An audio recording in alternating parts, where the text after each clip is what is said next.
Hello, everyone, and welcome to the Modcast 60. It's our 6th Qanda. Whoa. Woo! It's a time. Welcome to the time of the ages. It's the time of the 60. And speaking of times, what about our names? You know, it's sad, because I literally was going to say that exact thing. I know. You stole it from me. You stole it from him. I'm Waj. I'm Slime. I am John Smith. I'm Ellum. I am Phil, previously known as Kronk. And I am Indy, coming back for the first time in, 2 years now. Yeah, we do this Qanda thing, which is a Q&A episode every 10 episodes. But our last one was actually 2 years ago, since we haven't been releasing episodes very frequently. So that's just how it has been. So, our first question comes from Gid, and he asks us, thoughts on the current state of Bionicle / the community. So the Bionicle community. I'm one of those people that thinks, you know how you have Christian Faber trying to revitalize everything with his Bionicle concepts? I think we should have Bionicle kind of laid to rest a little bit. I think we should let it stay in the past and... Let the past die.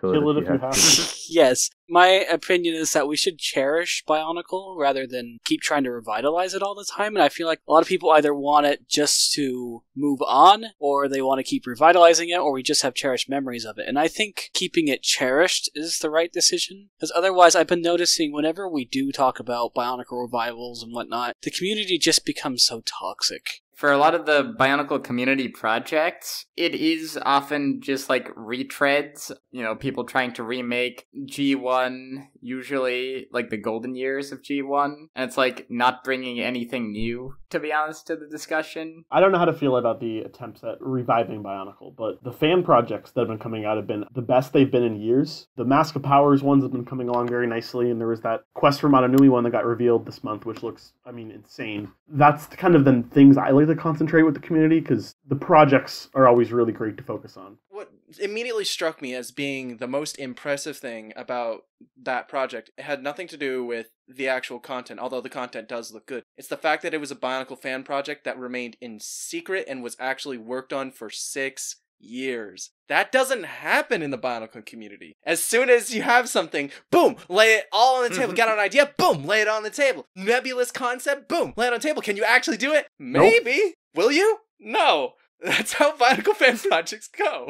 Because we're not usually able to achieve these things. Yeah, but it's really cool to see things like that. And I think reviving Bionicle is another good example. I don't think that we should all just say, no more new Bionicle stuff. Only cherish the old stuff. Which, if you want to just cherish the old stuff, that's fine. But, the whole thing about LEGO in general is it's a very creative thing. So it only makes sense that people who are interested in LEGO and sub-themes of LEGO would be interested in creating stuff. If that stuff is quality, great. If it isn't quality, great. I think if it's not quality, just don't make it too public.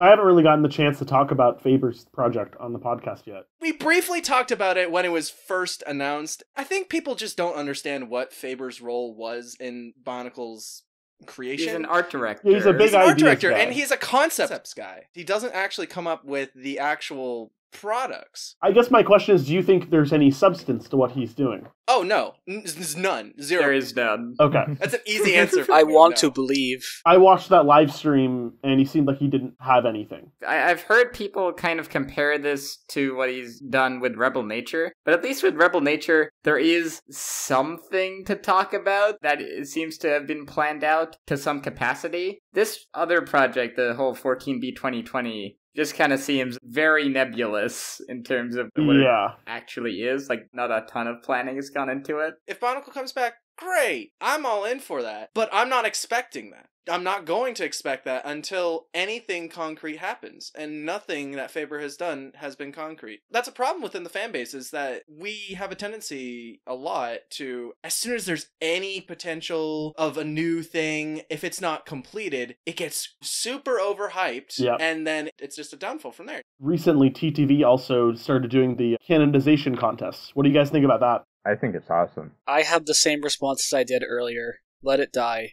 Keep Bionicle where it was. Keep the mysteries that we had. I don't want everything explained. I don't think the contests are really stepping in that much and explaining intriguing mysteries. Yeah, because aren't they visualization contests? Yeah. It's just providing a depiction of a character and / or a mask. And I'm all in for these contests. It can't take away from anything. No, you're right. It can only add. I think that with something like the visualization contests, it's doing what I personally really like about Bionicle, which is taking some of the kind of less defined concepts where there had to be compromises for the sake of the sets, like all the combiner models that honestly don't, in my opinion, look that great as like quote unquote canon representations of the characters. I feel like contests like this have the potential to just tell people that it's okay to visually reinvent something like this mythology that has existed for so long, that is so important to so many people. And like, I don't like the idea of people kind of saying, oh, this must fit into a very rigid box of canon. That can just lead to like people getting super passionate about these things and then inevitably being disappointed. But if we're kind of able to approach Bionicle more as a mythology that like the people who are invested in it can still keep telling these stories without limiting themselves to like super defined, extremely limited canon, I feel like that's the best way forward, where people just take the aspects of Bionicle that they like and continue working with those things and share them with other people who are still invested. And the people who aren't invested anymore, then they don't have to keep up with it. It's a fickle thing because it's almost like the community is a dog that's been whipped over and over again to the point where everybody's suspicious of anything being added or announced. Something's wrong when the only person that might have anything to do with a revival series posts the update on April 1st twice. Like, that isn't a comforting thing for a community, you know?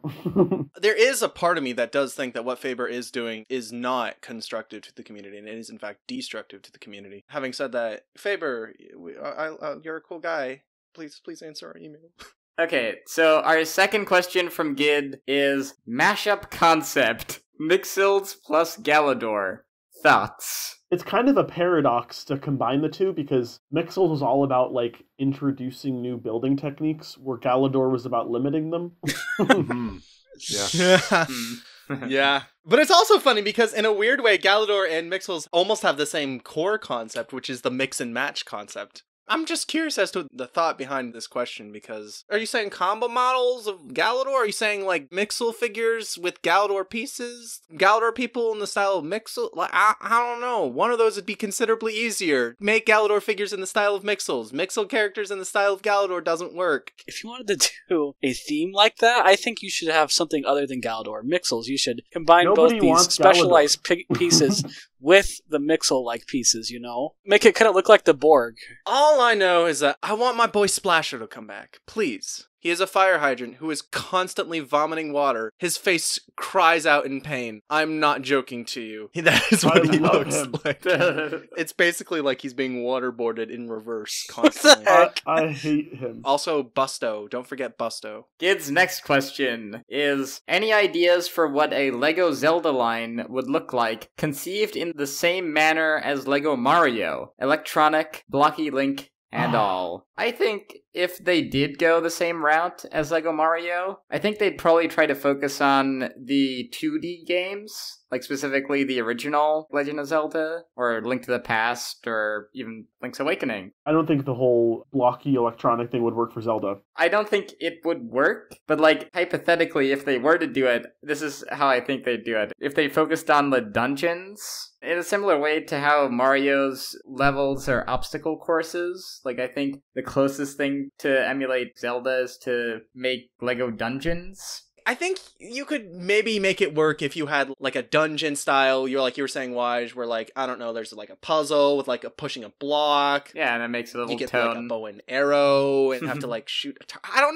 know how any of this technology works. That's the thing, is I don't know enough about Lego Mario. So coincidentally, just last week I was on the BCC podcast and we were talking about almost exactly the same thing of like thinking about what a Lego Zelda line would look like. Just in general. I guess if you want to hear more of my thoughts, that podcast will be out. If you were going to make a theme off of it, would you limit yourself to one game? Because that's the whole thing about Zelda's. Every game is something different. There certainly are like sound effects and things that are iconic to Zelda. The I think the items are the most iconic part of the game, and if you get those involved somehow, that'd be a good way to do it. Yeah, I personally wanted to cover many different games. There's a lot of different styles for Legend of Zelda. Worst possible sandwich. Flashback 2 years ago, I'm living in my dorm at college, and I got extremely drunk one night. And in the morning, I had the worst hangover of my life. All of my friends and I went to the dining court, and like the only thing in my head was that I needed carbs in my body to survive. And so I took a huge baguette, and then I shoved churros inside of the baguette, and then I ate it. I threw it all up like hours later. It was awful. So that's my answer. The worst possible sandwich is not having a sandwich. That's my answer. My answer is a sandwich that has a micro singularity embedded inside of it, so that after you eat it, it sucks in your entire body and eventually the entire planet you live on. Yeah, that would be a bit of a downer. Oh man, the worst thing I can think of just right now would be like mucus. A mucus sandwich? Okay. A sandwich actually made of sand. Next question from Leo Xander. So, when will you reveal the secrets behind your slick overlays? When will I reveal my secrets? Probably never. I don't know. I mean, I could, I guess. Like, if people are interested, I suppose I could do After Effects tutorials. I probably won't, though. So basically, the answer is no. I won't reveal. Unless there's demand, I suppose. I reveal nothing unless you ask. Question from hashtag the LJ Johnson Show. So, Wow. he asks, 4 years is a long time to be doing anything for, and especially at the consistently high quality you guys do at Ad. What drives you most to continue putting out excellent videos after so many years? First of all, thanks LJ. That's really nice. Yeah, it's very nice to say. The answer is Waj, by the way. Waj is the thing that pushes us to... Peer pressure is the answer. It's... What drives me to make videos for so many years is just discussion. I really like having fun discussions with my friends and everyone that watches them. Like in the comments, I really like having discussions with everyone. I think it's also, there's a nice rhythm to it. I mean, we've all known each other for 5+ years or so. And at that point, we've done a lot together. And we can just pick this up whenever we want and pretty much discuss anything, which is a nice free-form way of getting your thoughts about things out. We just keep doing things because we like doing things. And that's, I think, for me, Yeah. that's what drives me the most. It's just like, if I didn't want to be doing this, then I wouldn't be here. But I do.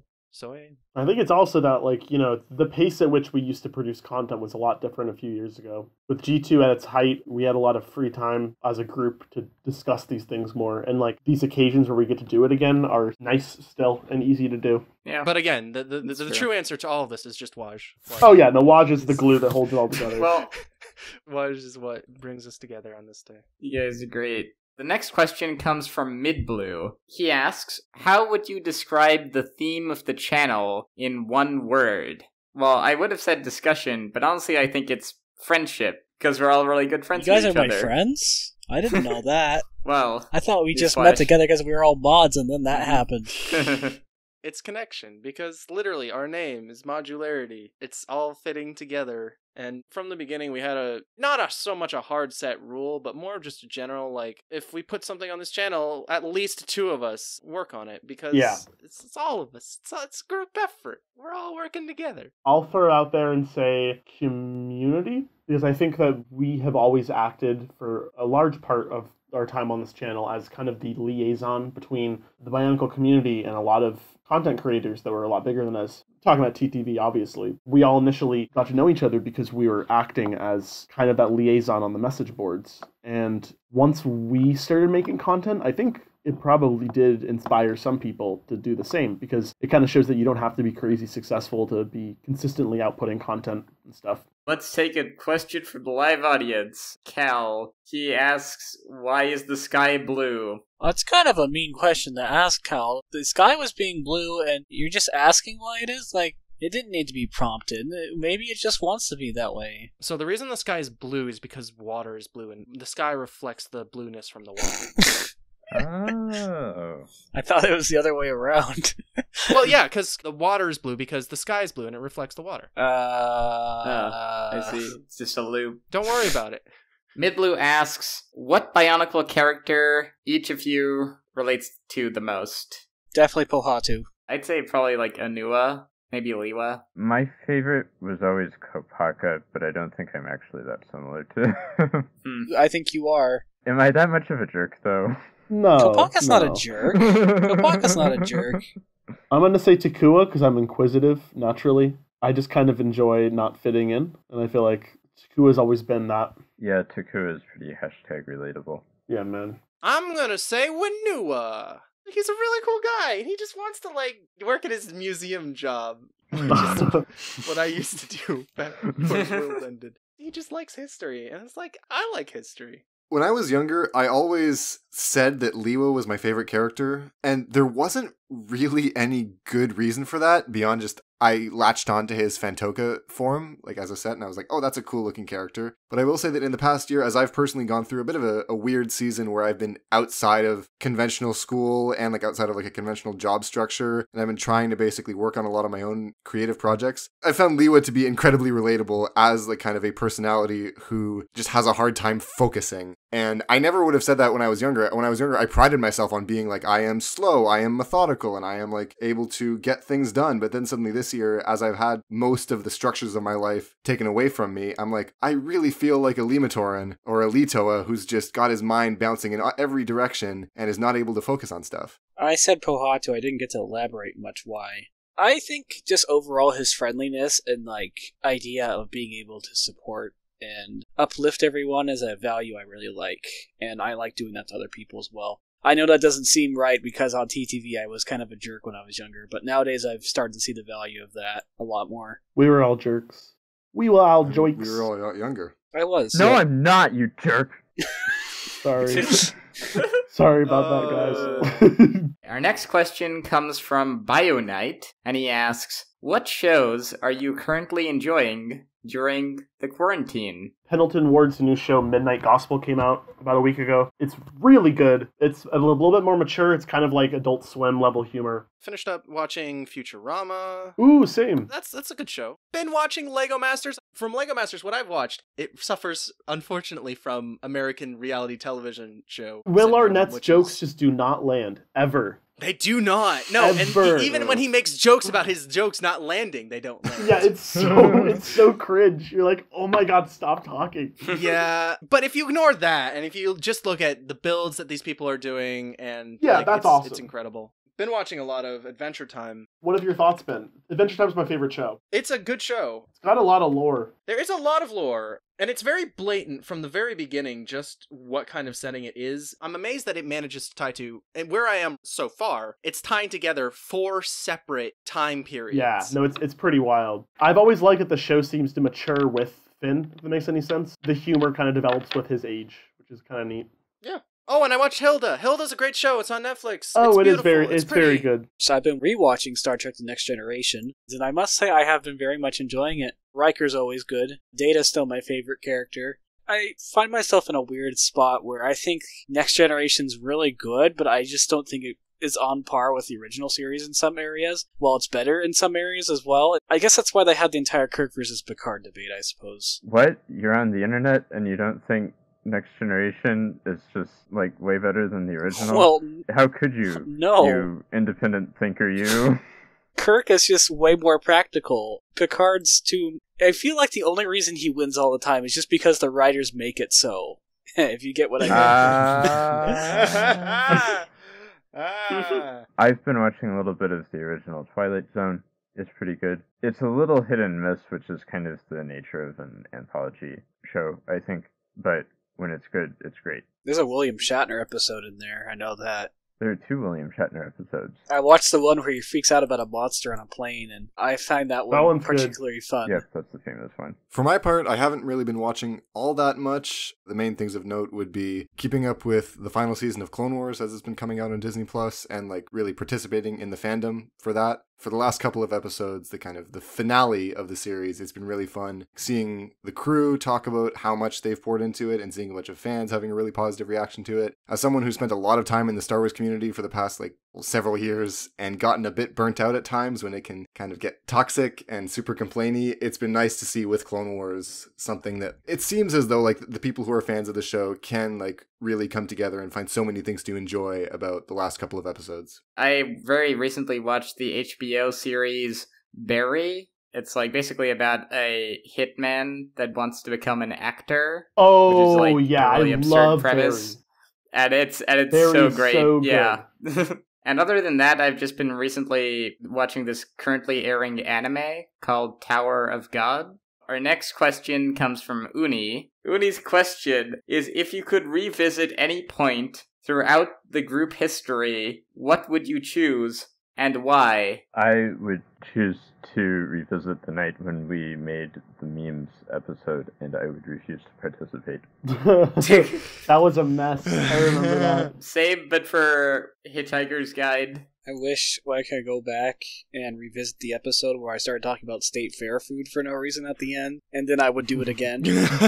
My moment isn't a specific episode, but more something we did, which was the Civil War we did with TTV. That was so fun, and it was just so many good memes sprouted from that, and I would definitely want to revisit that whole time period, because it was insane. Brick Fair last year. That was a really, really good time. Being able to hang out with so many passionate Bionicle fans, including like Waj and Slime and Cal, hanging out in the hotel room with you guys. That was, it's just, I want to do more conventions. Me too. And we can't do conventions this summer because... Yeah, I would have also said Brick Fair. I mean, the Brick Fair that I went with Slime and Oculus, those were so fun. I would go back to the day G2 ended, because for me, that time, I know so many people look back on it with, regret, or, it wasn't a good, it was sad and all that, and that's fair and valid emotions. I look back on it and I think that was the best time. It was the best joyous time. moment. I felt so vindicated. Oh my And god. I was just like, yeah. Triumph. It was a good day for me. That was a good day.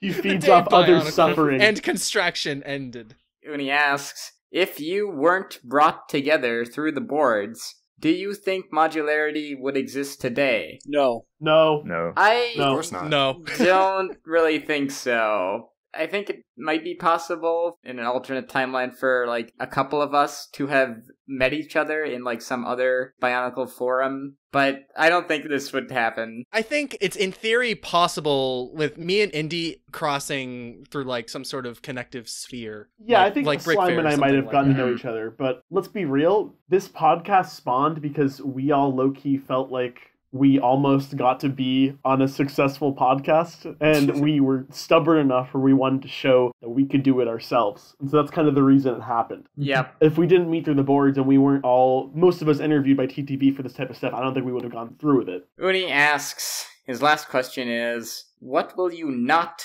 do in the future of the cast? We're not gonna try to, I guess, pander to people and make top 10s. Yeah. No, Waj, you don't know about my Slime. secret project. My secret Never project know. is Mixels top 10s. Oh, heck. Number 10 is Busto. Number 9 Of course. is And then Busto.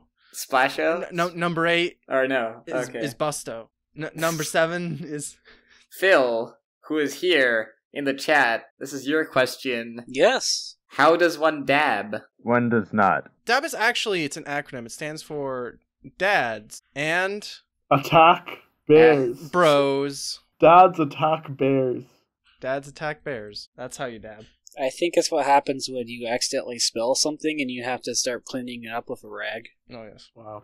Our next questions actually are also from Gid, who asked the first questions. Squirrels, good or evil? Good. Okay, so the thing about squirrels is that, like, they do cause electrical disruptions, which could threaten the internet as we know it, but I don't think that makes them evil. It just makes them inconvenient for humans. Squirrels are hacking the internet, everybody. Yeah. I think we should not put squirrels under an alignment chart because squirrels can RP as they want. Most beasts are technically not they're Exactly. unaligned, So why would you have squirrels as Unaligned. good or evil? They're That's usually a true. neutral creature. So bad question. Just read the monster manual or the player's handbook. You'll find them in there. The next question is, favorite ideas set that never made it past review? For me, it was just the Lego Stitch set. The 3-section Bionicle one with the Great Spirit Robot, the beach, and Matoro Sacrifice. I'm going to be really sad if that doesn't make it as a set, so I'm just going to say that, because it won't make it as a set.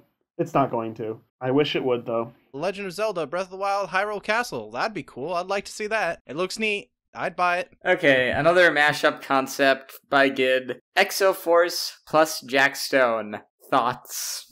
But why? I don't know. Just bring back Exo-Force. Leave the Jack Stone out of it. Gid's last question is paint a world in which Bionicle ended in 2008, with Makuta taking control of the GSR and Mata Nui being launched into space. Would people appreciate/remember Bionicle the same way? I think that in itself is very disappointing. I would have liked to see a 2008 or even a 2009 where we look once again inside of the Great Spirit Robot and watch the Toamata rebel against Pterodax. I think that would have been a good final year. Yeah, and I mean, you could have ended 2008 with not Makuta taking over the world, but just with Mata Nui coming back, and you could end the story there. The answer is that it would be an unfulfilling ending, and would people appreciate and remember it in Bionicle the same way? No, because that'd be a story that didn't really get a proper ending. And it's one thing to say that, oh, well, the serials didn't get a proper ending. The serials, in the grand scheme of things, didn't really matter, and you could ignore them if you wanted to, except for the ones that were relevant to the story. Hello, 2007. My brother has an opposite reaction. He actually wanted Makuta to have defeated Mata Nui and taken over, and had a hypothetical of saying, we have an end for Bionicle where Makuta's actually a better master than Mata Nui ever was, instead of him just being a tyrant, and how he actually improved the way the Matoran lived instead. The thing is, it's kind of a low bar to be, quote-unquote, a better ruler than Mata Nui. Yeah, I know. To do something. You have to do anything. I think it would have been cool to, like, if you're going off of the major themes of Bionicle being based off, like, this infection of the brain, the first year, I mean, treat it the same way for the final year and have the Toa fighting this infection of their entire universe. And it's almost like a larger scale version of 2001. Our first live chat question comes from Uni, and he asks, how do you get good? Slime, I feel like you know the answer to this. I feel like Slime definitely doesn't know the answer to this. The answer is very clear. What you should do is to get good. So corner the market on Squidward. And that's how you get good. Mr. Black Pants asks, okay, so question for them modularity lads. Can I get a knock-knock joke from each of you? Knock knock. Who's there? Control freak. Now you're supposed to say control freak who? Control freak who?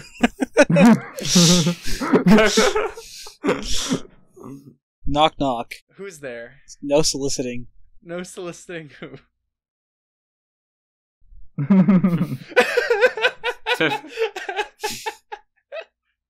Knock knock. Who's there? I'm at the door. I'm at the door who? Open the door, please. Please. Let me in. They're coming for me. Please. Please, let me in. Knock knock. Who's there? Doctor. Doctor Who? Yep, that's it. That's the joke. That's who it is. Yeah, what a Doctor Who nerd. Leo's question is, what are your further construction thoughts after the episode on early construction, now that y'all have had time to marinate? I think construction is still a very interesting chapter in LEGO's history, and I do hope that it does properly return in some capacity. I think CCBS is done. My hope is that someday some sort of brick-built posable figure shows up, and they look cool, and they're fun to build. Time for Knights Kingdom 3. Yeah, basically. Honestly though, I would be all in for that. It is as the great Denethor said, my line is over! When it comes to construction. The age of construction is over. The age of licensed themes has come. Exactly. I would love construction to continue, but I really don't see it as LEGO's future, to be honest. It was a nice experiment, and it had a really good run with Bionicle. If LEGO's going to do anything with construction, I think they're going to make it based off their system, more than anything. That makes the most sense to me. You see with Ninjago Hall Next, and Nexo Knights too, a lot of other things are made with their system pieces rather than anything that's construction. I think that makes more sense for LEGO to do that. I bought a few LEGO creator sets, one that was a dragon, and a couple weeks ago I bought a Tyrannosaurus Rex one. It wasn't construction per se, but they're kind of like posable figures, and not gonna lie, I actually really enjoy them. They're not as flexible as Bionicle once was, but I thought they were really good. Bionicle flexibility. I'm really fond of the builds. That's the thing is the definition of construction is very nebulous, and different people have different opinions on it. I asked, what is your favorite fast food? Because I am a fatty. I'm going to say Wendy's. I respect Wendy's, but I think Arby's is my favorite. Arby's is pretty decent. They're a little too salty, at least the one near me. I'll tell you what the worst fast food is. That's Taco Bell. Well, here's the thing, is part of me kind of wants to say Taco Bell, not because Taco Bell is good, but because Taco Bell inexplicably draws me back in, despite the fact that I know that it's bad. So what I'm hearing you say is that you have bad taste. Yes. Spacey's last question is actually very intriguing to me, which is, if you were forced to delete one entire year of Lego sets, what would it be? Maybe, like, delete, like, 97 or, like, 98 or something like that. Pre-Slicer. Guys, I just had the biggest brain play. What? Go with 1969. No! What Lego sets released in 1969? I don't know. And I don't care. I would delete 1970, because Town Plan was discontinued and we need to stop Town Plan from being destroyed. And who flippin' cares about Mini Talia? If you can alter the future by deleting a year, then I'd delete, like, 2009 and, like, let them try to revitalize Bionicle in a more successful way. Cal had one last question. How big Jighukk? Alright, Cal. It's quite small, actually. Normally people don't think that about Jighukk. This has been Qanda 6. We are dead inside. But yeah, thank you all for watching. Bye, I guess. Bye. Bye, please.